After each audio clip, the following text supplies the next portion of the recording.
Hey everybody, it's Lon.TV, and we're taking a look today at the Lenovo Legion Y530. I believe this is Lenovo's lowest cost gaming laptop at the moment. They've got a few that start in the high $800 territory with a GTX 1050, but I think the sweet spot is going to be one configured like this one, which has a GTX 1050 Ti GPU along with an i5 quad-core processor.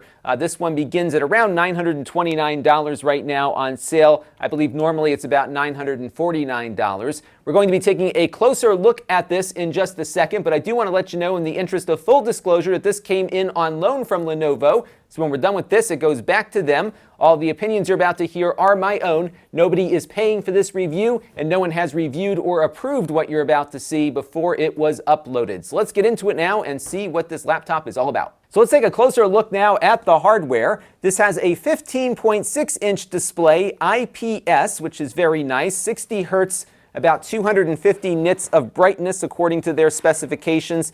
Decent viewing angles on it, nice color. It's bright enough in most circumstances, and I'm very pleased with the image quality on it. It is a matte display, so it's not as shiny as it might be if it was a glossy display, of course, so that was good to see on there too. Not a touch display though, but I don't think that really matters in this instance. Apparently they're going to have a 300 nits, 144 hertz display coming soon on this configuration, although I don't know how well that would work with a 1050 Ti graphics processor. So if you want a faster than 60 hertz refresh rate, you can get it eventually in this, but I think for this particular configuration, the built-in 60 hertz display is just fine. We got 8 gigs of DDR4 RAM on this. By default, it is a single channel configuration, meaning there's only one stick of RAM on board, but the RAM is upgradable, so you could slide in another 8 gigs if you want. The storage is also upgradable, so I believe this one came with a 1 terabyte, 7200 RPM spinning hard drive, but you can add a PCI Express NVMe solid-state drive to the mix also, or just swap out that SATA drive for an SSD SATA drive if you want. So you do have some configuration options you can determine later, although it's not easy to get into these Lenovo laptops. They really don't want people working on them, so you have to take apart a lot of screws, and there's quite a process. The good news is that they have a very good maintenance manual that guides you through all of that, but it really is not a very friendly machine from the user upgradability standpoint. Now the weight on this one is 5.1 pounds or 2.3 kilograms. It does have some weight to it, but that is to be expected with these gaming laptops.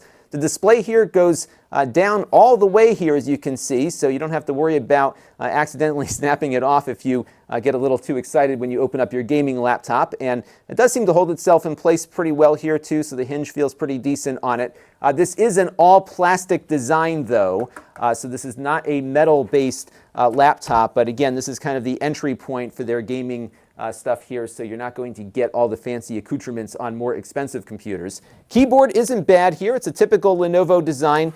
Really decent travel to the keys, very comfortable to type on, also not too bad for gaming. It is backlit, but it's only a white light. You don't get a configurable multicolor thing here, but they do have more expensive versions, of course, that do. The deck here is rubberized, so you get a good grip on it, but it also picks up oily fingerprints and that kind of stuff pretty easily. I like the trackpad quite a bit. It has a separate button here, which our assistant producer Corey liked quite a bit as he was playing Fortnite and some other stuff on it.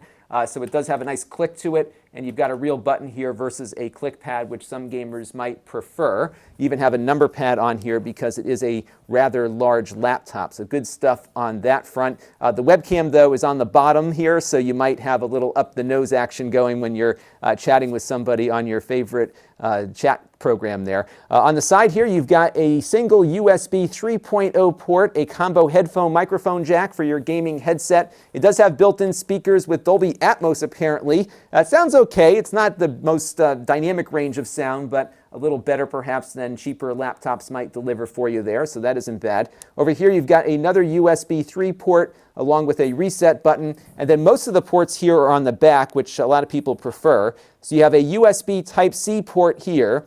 This will do video and data, but not power, just because the laptop requires a good amount of it from its power supply to get that GPU going, so you can get another display hooked up there. We have a mini DisplayPort output over here.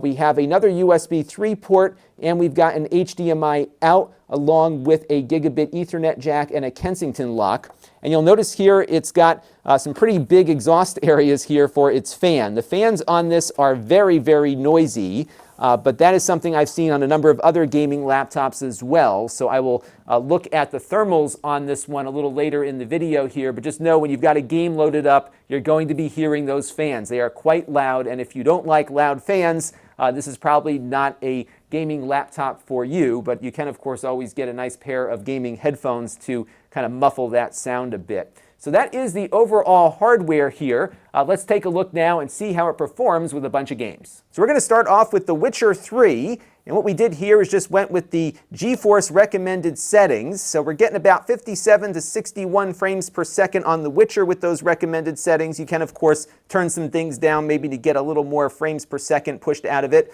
Rocket League with those same GeForce recommended settings came in around 59 to 63 frames per second. So it seems like NVIDIA's got it down here pretty decently to deliver a 60 frames per second experience there. GTA 5 also came in exactly around 60 frames per second as we were running around.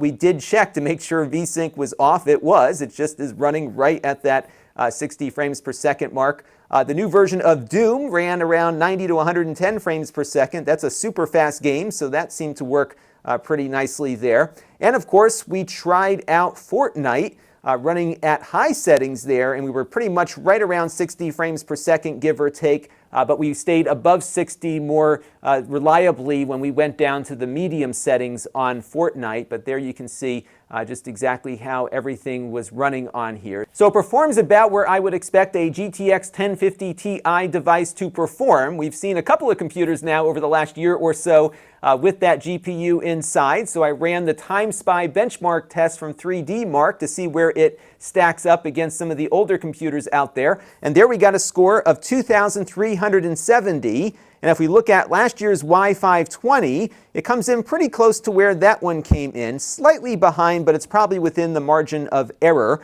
The one we got last year had an i7 processor from the Kaby Lake generation.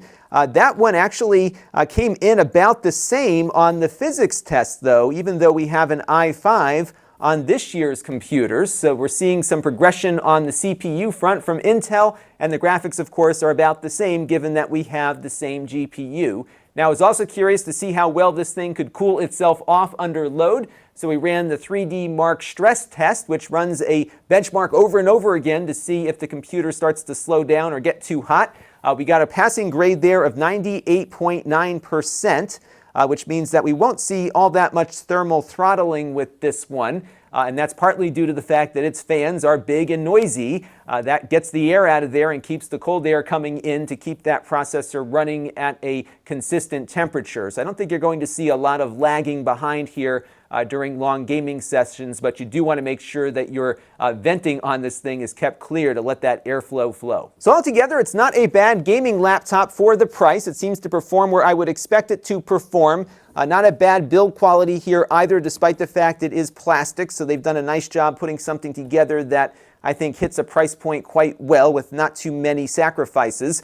My only concern is the GPU, because this 1050 Ti has been around for a while, probably about a year or more now, which is an eternity in the computer industry. So we'll have to see if NVIDIA might refresh this GPU over the next couple of months. That might give you a bit of a speed bump for probably the same price. This end of the market has not had much in the way of upgrades lately, and I suspect one will be coming at some point. So just keep that in mind, but if you are satisfied with the performance you saw today, this is not a bad entry point. Until next time, this is Lon.TV. Thanks for watching. This channel is brought to you by the Lon.TV supporters, including gold-level supporters of the Black Eyed and Blues Music Hour podcast: Chris Allegretta, Tom Albrecht, and Kalyan Kumar. If you want to help the channel, you can by contributing as little as $1 a month.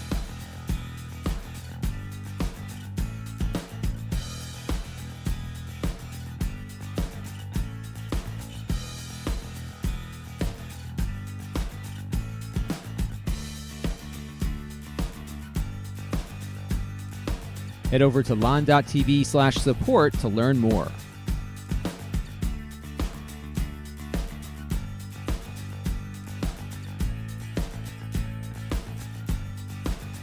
And don't forget to subscribe. Visit Lon.TV/s.